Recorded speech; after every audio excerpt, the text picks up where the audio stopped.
All right. So part 2 of In Carnuntum. We should remember that even nature's inadvertence has its own charm, its own attractiveness. The way loaves of bread split open on top of the oven, the ridges are just byproducts of the baking, and yet pleasing somehow. They rouse our appetite without our knowing why. Or how ripe figs begin to burst, and olives on the point of falling. The shadow of decay gives them a peculiar beauty. Stalks of wheat bending under their own weight, the furrowed brow of the lion, flecks of foam on the boar's mouth, and other things.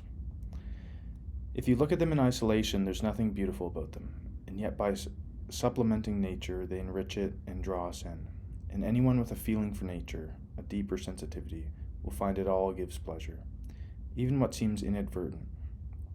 He'll find the jaws of live animals as beautiful as painted ones, or as beautiful as painted ones or sculptures. He'll look calmly at the distinct beauty of old age in men, women, and the loveliness of children, and other things like that will call out to him constantly. Things unnoticed by others. Things seen only by those at home with nature and its works.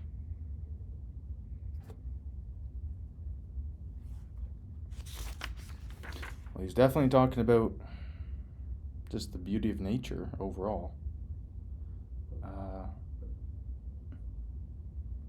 He's really going on to just describe all various forms of nature, and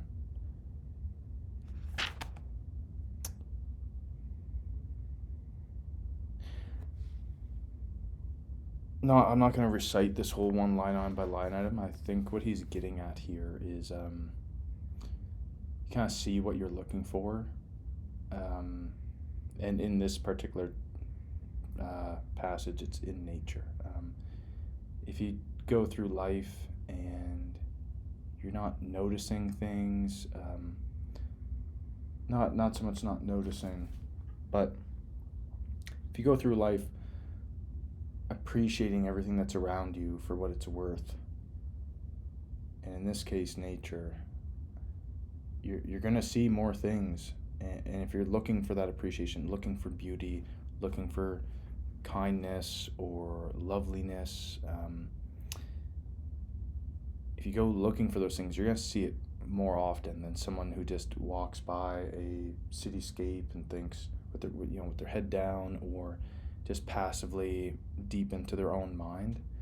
And this train of thought follows truth. I don't know what I'm trying to say there, but it's true with a lot of aspects of life. If often a big concern with depressed people is that once you're depressed, coming out of that state, everything, when you look around you, can have this compounding effect where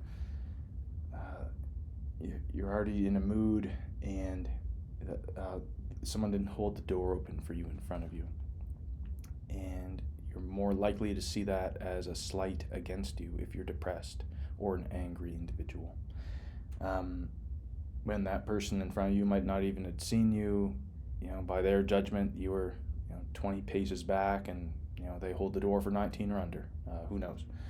No, their intentions were neutral or good, and but with that mind looking for things to be upset over, and there's some very real things to be upset over, but when you go looking, you'll find more of those just naturally. It's how our brains work. But in this sense, so when you go looking around you in nature, and if you're looking for beauty, you can find it in just about everything, and that can improve your day exceptionally. If what you surround yourself with is beauty, or at the very least, when you look out somewhere, wherever you are, and you have a higher chance of seeing beauty or something calming, something mesmerizing, these feelings can be quite relaxing and peaceful and bring joy to our lives, and can help make even the most mundane or repetitive, boring tasks at least a little bit better. At least they won't make them worse. So I think it's speaking to that, certainly. That's what he's getting at here. And, I just had it there. It's strongly related to what he was saying in a couple passages ago in the second book. Where was I? He was talking about people who go out there and look.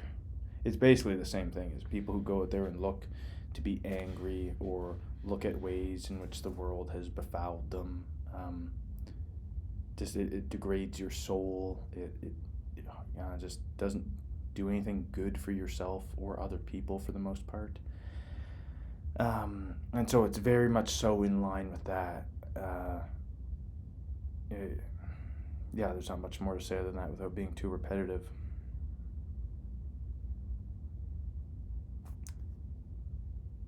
And it's one last thing on it. When you begin doing this and practicing this, and I don't do it all the time by any means, but it's very akin to stopping to smell the roses, slowing things down a bit, exerting some of your own agency on time and your emotions and your focus. It can have very profound effects. Just going for a little walk. When the world seems to move faster and faster every single day and every week, and there's umpteen things to get done in a day, and sometimes it can feel like you're being pulled along. Other times it's that you're doing the pulling and you're the director. Other times you're not.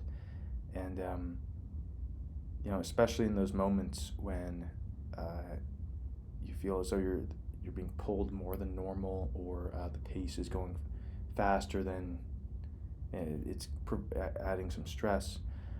Well, just doing this and taking a few moments to appreciate what's around you, the reason why you're doing it too, they can just help. And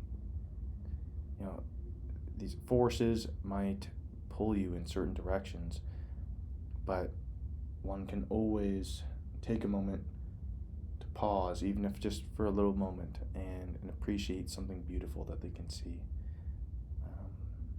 So with that, we'll end it there. And it's interesting. I'm trying to think where I wonder where this chapter's going to go. All right. Thanks for listening.